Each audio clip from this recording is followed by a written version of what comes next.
Hello, मैं doctor Satyendra Kumar Singh आप सभी का स्वागत करता हूं।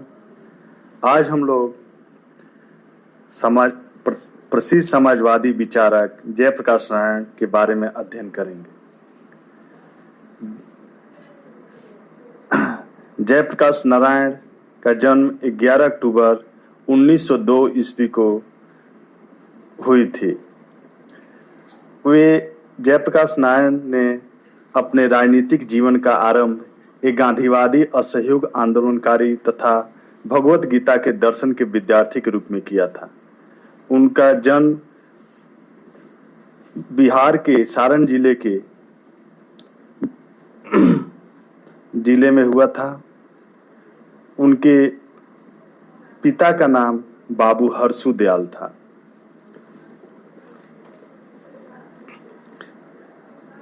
अपने विदेश में उच्च शिक्षा के दौरान उन पे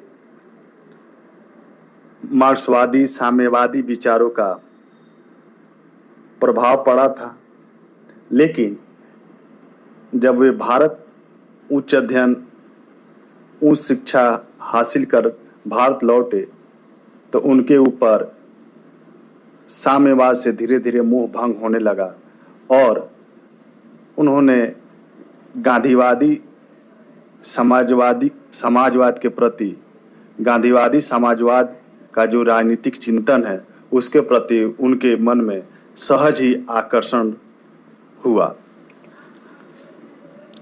अक्टूबर 1929 में भारत आने के पश्चात जयप्रकाश नारायण ने पाया कि भारतीय साम्यवाद कहीं भी राष्ट्रीय आंदोलन में सक्रिय नहीं थे। उन्हें अधिक आश्चर्य तब हुआ जब उन्होंने साम्यवादियों को भारतीय स्वतंत्रता आंदोलन को मध्य वर्गीय आंदोलन तथा महात्मा गांधी को भारतीय मध्य वर्ग तथा पूंजीपति वर्ग का चाटुकार कहते पाया। नारायण के शब्दों में, भारतीय साम्यवादी दल के साथ मेरा मतभेद सोवियत रूस से होने वाले मेरे वैचारिक अलगाव के आरंभ का संकेत था। मार्क्सवाद तथा रूसी साम्यवाद में व्याप्त विरोधाभास के कारण नारायण ने जनवरी 1930 में भारतीय राष्ट्रीय कांग्रेस की सदस्यता ग्रहण की। महात्मा गांधी तथा जवाहरलाल नेहरू दोनों ही नारायण से अत्यंत प्रभावित हुए। एक समाजवादी मनीषी के रूप में जयप्रकाश नारायण की शक्ति इस बात में थी कि उन्हें राजनीति के आर्थिक आधारों का स्पष्ट ज्ञान था। महात्मा गांधी उन्हें समाजवाद का सबसे बड़ा भारतीय विद्वान मानते थे। ऐसा प्रतीत होता है कि उन पर ब्रिटेन तथा अमेरिका के समाजवादी विचारों का गहरा प्रभाव पड़ा था। वे समाजवाद को सामाजिक आर्थिक पुनर्निर्माण का एक महत्वपूर्ण सिद्धांत मानते थे। उनके अनुसार यह व्यक्तिक आचार नीति के सिद्धांत से भी बहुत बड़ी चीज थी। उन्होंने मनुष्य की जैविक असमानता के सिद्धांत का खंडन किया। समाजवादी होने के नाते जयप्रकाश नारायण ने इस बात को स्पष्ट किया है कि सामाजिक तथा आर्थिक क्षेत्रों में व्याप्त असमानता का मुख्य कारण यह है कि कुछ लोगों का उत्पादन के साधनों पर बहुत अधिक नियंत्रण है तथा जो बहुसंख्यक आबादी है, बहुसंख्यक लोग हैं, वे उस साधनों से वंचित हैं। इसलिए उनका आग्रह था कि समाज ऐसी व्यवस्था करे जिससे मनुष्य की शक्ति तथा क्षमताओं को निष्फल करने वाली आर्थिक बाधाएं दूर हो सके। जयप्रकाश नारायण ने समाजवादी मूल्यों तथा पुनर्निर्माण योजनाओं के प्रति अपनी गहरी वचनबद्धता के साथ भारतीय राष्ट्रीय कांग्रेस की साम्राज्यवादी शक्तियों के साथ सहयोग तथा समझौतावादी नीतियों का खुलासा किया। उनके विचार से कांग्रेस को और उग्र आमूल परिवर्तनवादी कार्यक्रमों का अनुसरण करना चाहिए। नारायण के शब्दों में, समाजवाद को उत्पादन के साधनों तथा कारकों के सामाजिकरण द्वारा ही प्राप्त किया जा सकता है। आम जनता के आर्थिक शोषण के क्रूर तरीकों को सिर्फ इसी प्रकार समाप्त किया जा सकता है। जयप्रकाश नारायण ने 1931 के कराची कांग्रेस के मौलिक अधिकारों संबंधी प्रस्तावों की कमियों की भी आलोचना की। वे भूमि कर, उद्योगों के राष्ट्रीयकरण तथा खर्चों में कटौती के प्रश्नों पर अडिग थे। उनके अनुसार भारत का मौलिक सामाजिक तथा आर्थिक कार्य जनता के शोषण को समाप्त करना है और यह जब संभव है तब वे अपने आर्थिक तथा राजनीतिक भविष्य का निर्माण स्वयं करेंगे।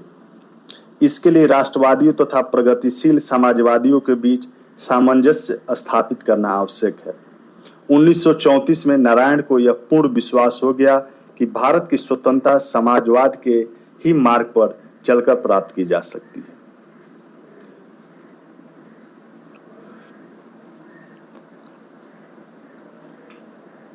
उन्नीस में जब उन्हें ब्रिटिश सरकार ने गिरफ्तार कर नासिक जेल में भेज दिया, वहां उनकी भेंट कुछ युवा क्रांतिकारी नेताओं से हुई। उनमें से कुछ उन्हीं के भांति मार्क्सवाद तथा कुछ समाजवादी थे, परंतु इस बात पर सभी सहमत थे कि कांग्रेस की नीतियां अस्पष्ट थी और विशेषकर सामाजिक परिवर्तन के क्षेत्र में उसमें चरणबद्ध कार्यक्रम का अभाव था। 17 मई 1934 को जेल से रिहाई के पश्चात उन्होंने आचार्य नरेंद्र देव के सहयोग से भारतीय राष्ट्रीय कांग्रेस के भीतर एक कांग्रेस समाजवादी दल या कांग्रेस सोशलिस्ट पार्टी की स्थापना की।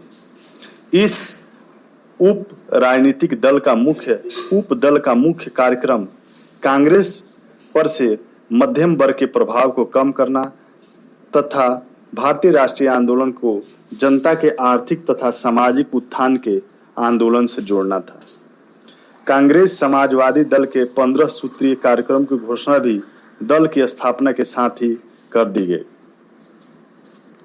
जनवरी 1936 में महासचिव के रूप में जयप्रकाश नारायण ने कांग्रेस समाजवादी दल तथा साम्यवादियों के एक संयुक्त मोर्चा बनाने की बात सामने रखी। दल ने इसे मान लिया तथा यह भी तय किया गया कि वे मिलकर मजदूर संघ आंदोलन ट्रेड यूनियन मूवमेंट चलाएंगे। 1938 के आते आते भारतीय साम्यवादी दल का दबदबा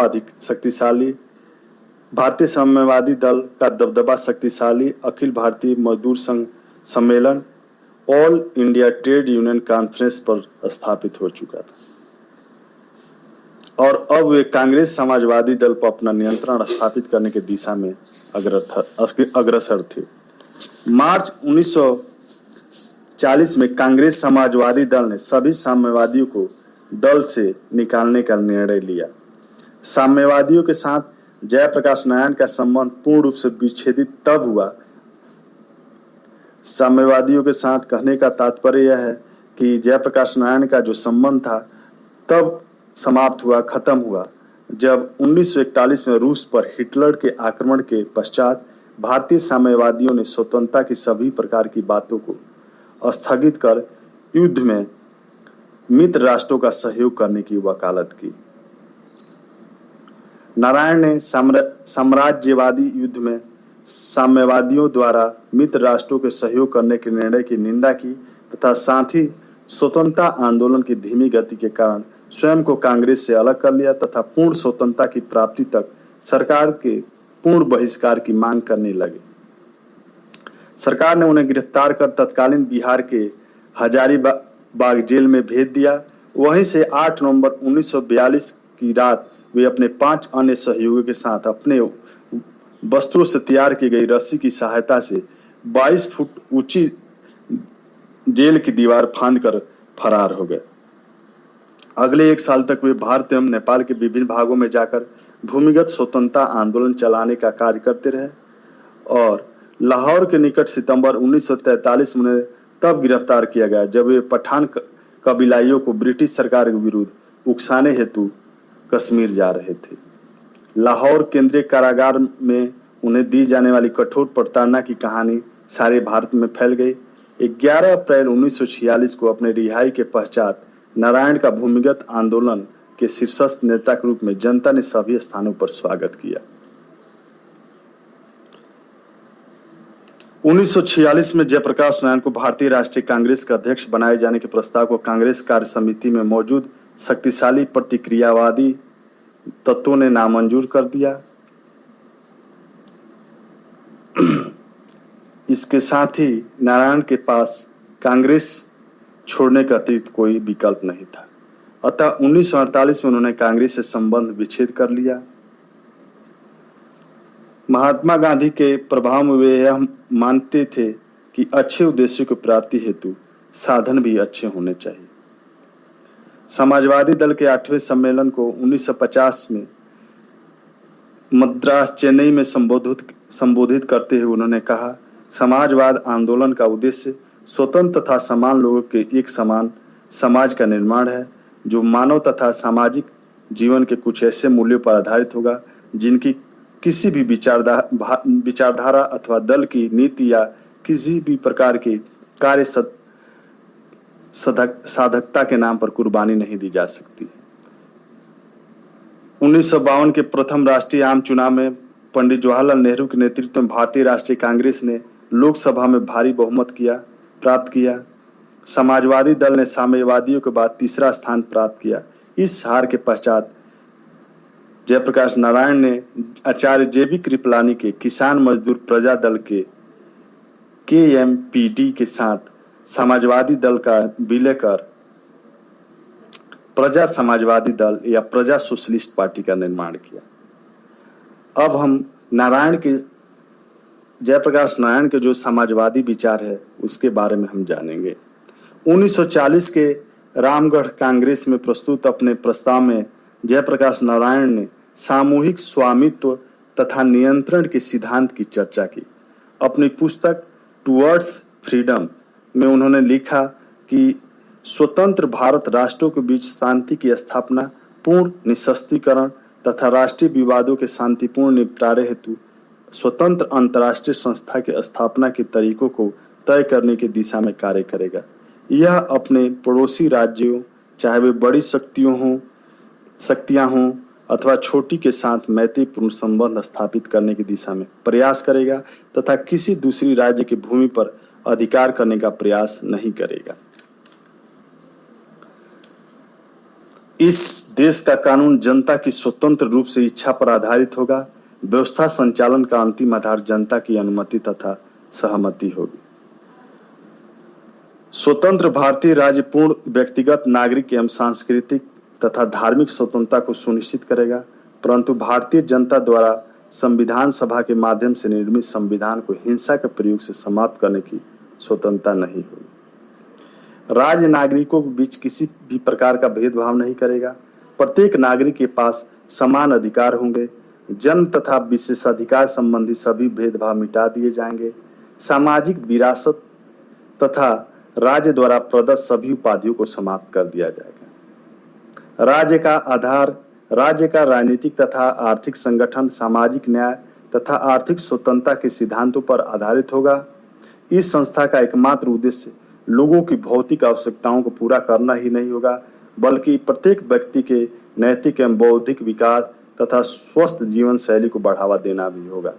सामाजिक न्याय की प्राप्ति के उद्देश्य से राज्य व्यक्तिगत अथवा सहकारी प्रयासों से छोटे उद्योगों को बढ़ावा देने का प्रयास करेंगे, जिससे सभी को बराबर का लाभ मिले।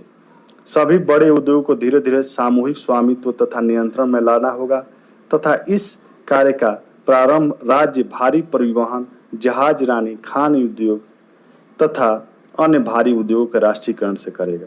इसके अतिरिक्त कपड़ा उद्योगों का विकेंद्रीकरण करना होगा।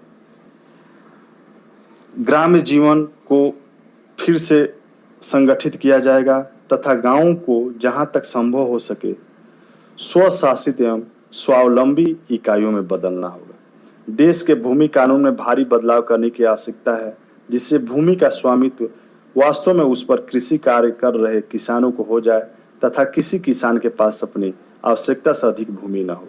इससे सभी प्रकार की जमींदारी तथा कृषि बंधक बनाने की प्रथा का अंत हो जाएगा। राज्य सभी वर्गों के हितों की रक्षा करेगा, लेकिन इसका परिणाम अगर निर्धन तथा दलितों के हितों के विरुद्ध होगा, तब राज्य उनकी रक्षा में सामने आएगा तथा सामाजिक न्याय के संतुलन को पुनर्स्थापित करेगा। राज्य के तथा राज्य द्वारा संचालित सभी उद्योगों के प्रबंधक मंडल में श्रमिकों का प्रतिनिधित्व उनके निर्वाचित प्रतिनिधियों के द्वारा होगा तथा सरकार के प्रतिनिधियों के साथ इनकी बराबर की भागीदारी होगी। भारतीय राज्य में पूर्ण लोकतांत्रिक व्यवस्था की स्थापना होगी, जिसमें सभी सामाजिक भेदभाव मिटाकर नागरिकों के बीच बराबरी के सिद्धांत को या समानता के सिद्धांत को लागू किया जाएगा तथा राजा एवं नवाब के रूप में किसी भी प्रकार के प्रधान अथवा संवैधानिक प्रधान की स्थापना नहीं की जाएगी। उपयुक्त बातें स्वतंत्रता प्राप्ति के पश्चात भारतीय राष्ट्रीय कांग्रेस के उद्देश्य होने चाहिए। कांग्रेस पूर्ण रूप से विश्वास करती है कि भारत में रहने वाले सभी धर्मों तथा नस्लों के लोगों का उत्थान हो तथा वे सभी मिलकर इन आधारों पर एक महान तथा गौरवशाली राष्ट्र का निर्माण करें।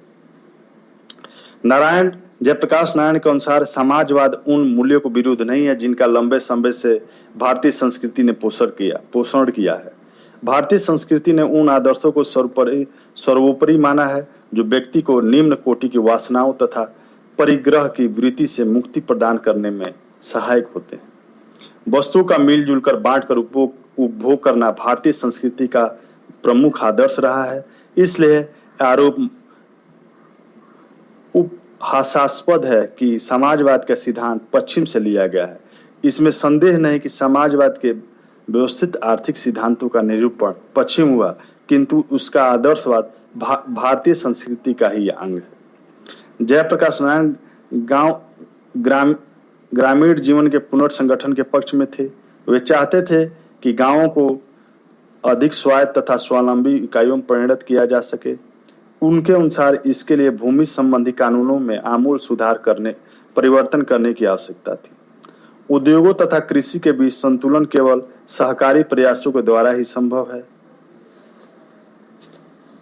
जयप्रकाश नारायण ने उद्योगों की स्थापना तथा संगठित आर्थिक विस्तार के लिए अन्य मार्गों का भी सहारा लेना चाहिए, ये विचार दिया। लेकिन यह उचित नहीं हुआ कि कृषि को उसकी वर्तमान असंतोषजनक अवस्था में छोड़ दिया जाए। उनका मानना था कि कृषि का वर्तमान व्यक्तिवादी स्वरूप किसी भी प्रकार से ठीक नहीं है। अतः उन्होंने इस बात पर बल दिया कि उत्पादन में वृद्धि सहकारिता तथा सहयोग पर आधारित कृषि से ही संभव है।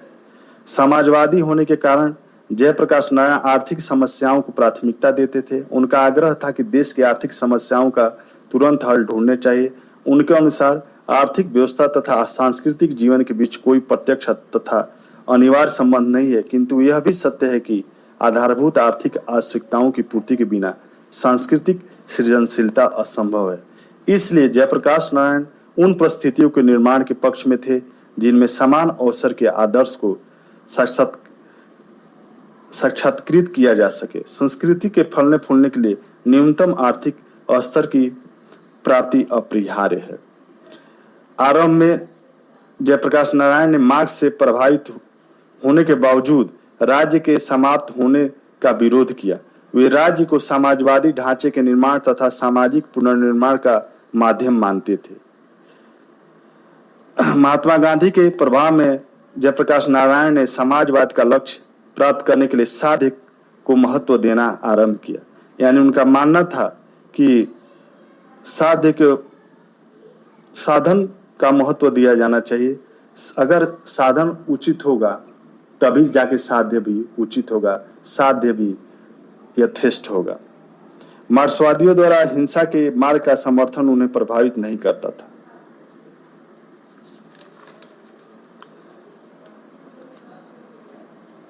सत्याग्रह के तकनीक तथा विकेंद्रीकरण के सिद्धांत का उनके मस्तिष्क पर अत्यंत गहरा प्रभाव पड़ा।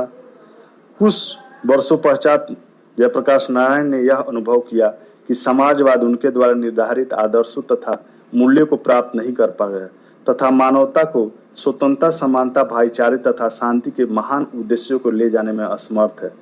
1953 के बोधगया के सर्वोदय सम्मेलन के समय उनको यह विश्वास हो गया कि जब तक समाजवाद सर्वोदय में बदल नहीं जाता है तब तक स्वतंत्रता, समानता तथा भाईचारे का पथ प्रदर्शक प्रकाश एक स्वप्न मात्र ही रह जाएगा।